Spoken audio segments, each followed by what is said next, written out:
जय हिंद दोस्तों। आज हम क्लास 10th की चैप्टर नंबर 22 के दांत अध्याय जिस पाठ के लेखक है नलिन विलोचन शर्मा, उस पाठ के वीवीआई ऑब्जेक्टिव को क्वेश्चन पढ़ेंगे।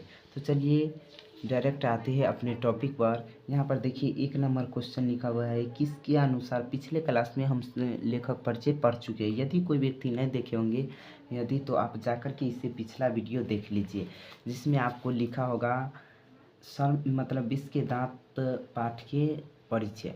ठीक है, तो यहाँ पर पहला देखिए क्वेश्चन लिखा हुआ है, किसके अनुसार सेनों ने सिद्धांत को भी बदल लिया था। तो खोखा के अनुसार। सेन साहब ने किसके अनुसार अपने सिद्धांत को बदल लिया था। तो खोखा के अनुसार। अगला क्वेश्चन है, नलिन विलोचन शर्मा का जन्म डॉट डॉट ईस्वी में हुआ था।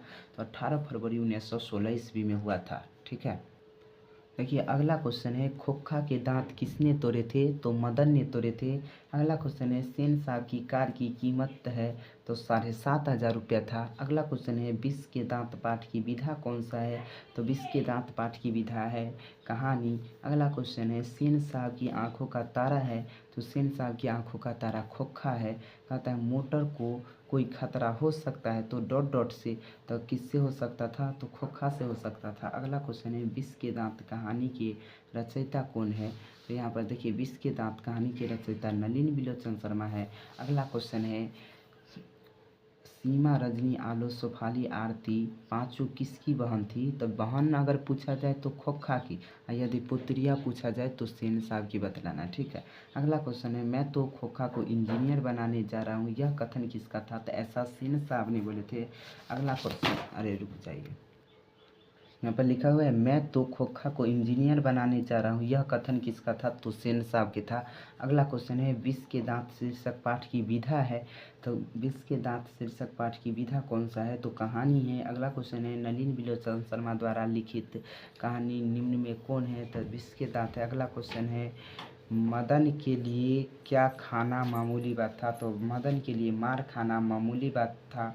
अगला क्वेश्चन है 14 नंबर, सेन साहब की 5 लड़कियां कैसी थी। तो सुशील थी, मतलब बदमाश नहीं थी। देखिए अगला क्वेश्चन है, नलिन विलोचन शर्मा का जन्म स्थान कहाँ है। तो पटना बदर घाट है। यहाँ पर क्वेश्चन का लिखा है, नलिन विलोचन शर्मा का जन्म स्थान कहाँ है। तो बतलाना है पटना के बदर घाट में। अगला क्वेश्चन है, सेन साहब के पास किस रंग का मोटर कार था। तो उनका काले रंग का मोटर कार था।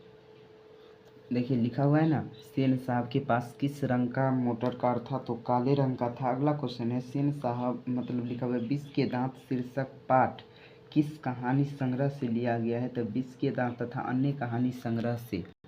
जैसे पिछला चैप्टर था श्रम विभाजन और जाति प्रथा पाठ, कहाँ से लिया गया था। तो एनिहिलेशन ऑफ कास्ट से लिया गया था।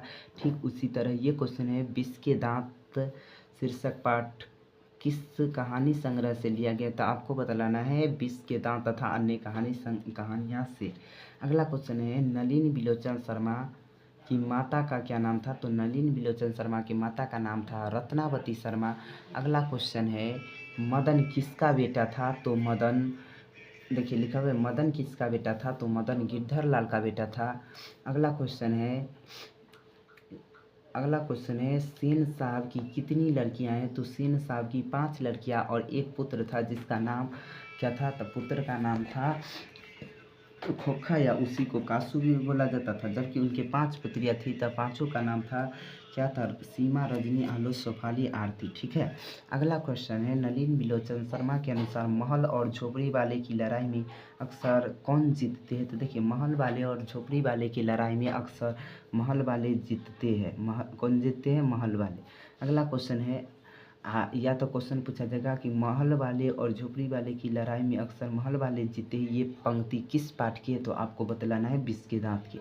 अगला क्वेश्चन है, मदन पड़ोसियों के आवारा गर्द छोकरे के साथ क्या कर रहा था। तो वो पड़ोसियों के साथ यानी जो लड़के था उसके साथ वो क्या कर रहा था। तो लट्टू नचा रहा था।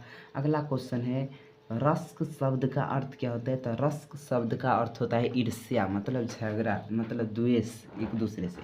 अगला क्वेश्चन है, वाकिफ शब्द का अर्थ क्या होता है? तो वाकिफ शब्द का अर्थ होता है परिचित। वाकिफ शब्द का अर्थ क्या होता है? परिचित। अगला क्वेश्चन है, ऐसे ही लड़के आगे चलकर गुंडे चोर डाकू बनते हैं। यह पंक्ति कहानी के किस पात्र ने कहा? मतलब विष के दांत पाठ में ऐसा किस व्यक्ति ने बोला था? तो सेन साहब ने बोला था। और किसको बोला था पता है? तो ये मदन को बोले थे कि ऐसे ही लड़के आगे चलकर चोर गुंडे और डाकू बनते। जब वो कॉलर पकड़ के जब उनको ड्राइवर मारा था ना, धकेल दिया था, तो इन्होंने इस मतलब मदन ने भी लड़ने लगा था, तो ये देख करके वो सेन साहब बोले थे। अगला क्वेश्चन है, विष के दांत शीर्षक कहानी के कहानीकार कौन है? तो देखिए, विष के दांत शीर्षक कहानी के कहानीकार नलिन विलोचन शर्मा है। एक क्वेश्चन और बचा हुआ है 27 नंबर। देखिए लिखा हुआ है, महल और झोपड़ी वालों की लड़ाई में अक्सर महल वाले ही जीतते हैं, पर उसी हाल में जब दूसरे झोपड़ी वाले उनकी मदद अपने ही खिलाफ करते हैं किस पाठ की पंक्ति है? तो ये विष के दांत पाठ की क्या है? पंक्ति है। तो चलिए आज के लिए बस इतना ही रहने देते। एक वीडियो और होगा जिसमें अब सब्जेक्टिव पढ़ेंगे, बहुत कम समय में आपको सब्जेक्टिव करा देंगे, ठीक है? तो अगले वीडियो का इंतज़ार कीजिए।